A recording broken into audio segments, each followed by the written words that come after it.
प्रश्नावली 2 का प्रश्न 4 का दूसरा 4x + 3y = 5 और 2x - y = 2। तो इसी को समीकरण 1 बना देते हैं। हल देखते हैं। समीकरण 1 और ये समीकरण 2। अब यहाँ ये देख लेते हैं कि समीकरण 2 से किससे गुणा करेंगे तब ये 4 हो जाएगा।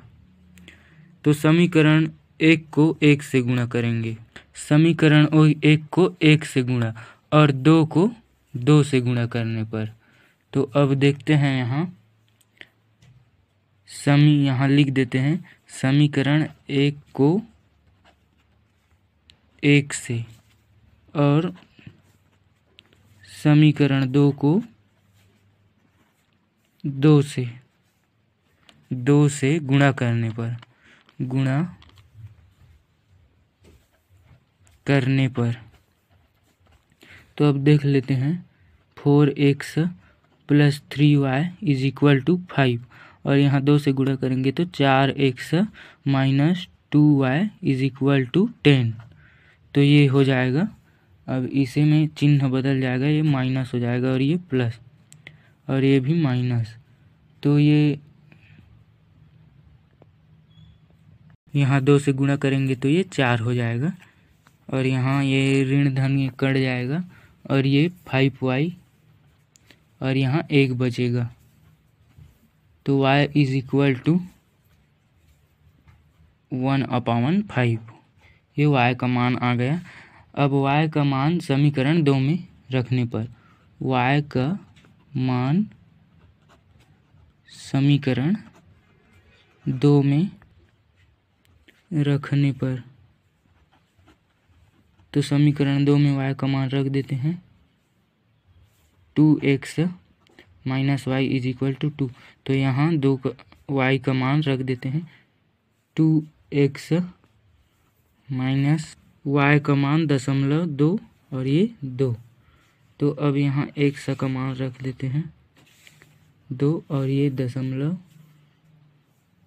इधर आकर नीचे हो जाकर ये 2 दशमलव हट जाएगा। ये दशमलव 2 और ये 2 एकम 2 और ये भी 2 एकम 2 और ये नीचे का भी 1। तो x = हो जाएगा 1.1 और y = 0.2। तो यही आंसर हो जाएगा। अब इसी तरह प्रश्न 3 को देखते हैं। प्रश्न 3 है √7x + √11y = 0 और √3x - √5y = 0। तो इसका हल देखते हैं। इसी को समीकरण 1 ले लेते हैं। समीकरण 1, ये समीकरण 2। समीकरण 1 को √3 से गुणा करते हैं और समीकरण 2 का गुणा √7 से करने पर। तो यहाँ लिख देते हैं समीकरण 1 में √3 तथा समीकरण 2 में √7 का गुणा करने पर। तो यहाँ √7 का गुणा 3 √3 से हो जाएगा तो 21 √21x और ये प्लस √11 का गुणा √3 से हो जाएगा तो ये 33 √y 33 = 0। अब इधर √3x का गुणा √7 से हो जाएगा तो √21x और यहाँ चिन्ह माइनस और ये भी हो जाएगा 5 × 7 = 35 √35y और इधर 0। तो अब यहाँ देख लेते हैं ये चिन्ह बदल जाएगा माइनस, ये भी प्लस। तो ये माइनस प्लस कट जाएगा और यहाँ पास होगा y को कॉमन निकाल देते हैं √33 + 30 √35 = 0। तो y का मान निकालेंगे इधर 0 और √33 + √35 इससे भाग जाएगा तो y का मान यहाँ हो जाएगा 0। तो y का मान 0 आएगा। अब y का मान समीकरण 1 में रख देते हैं। y का मान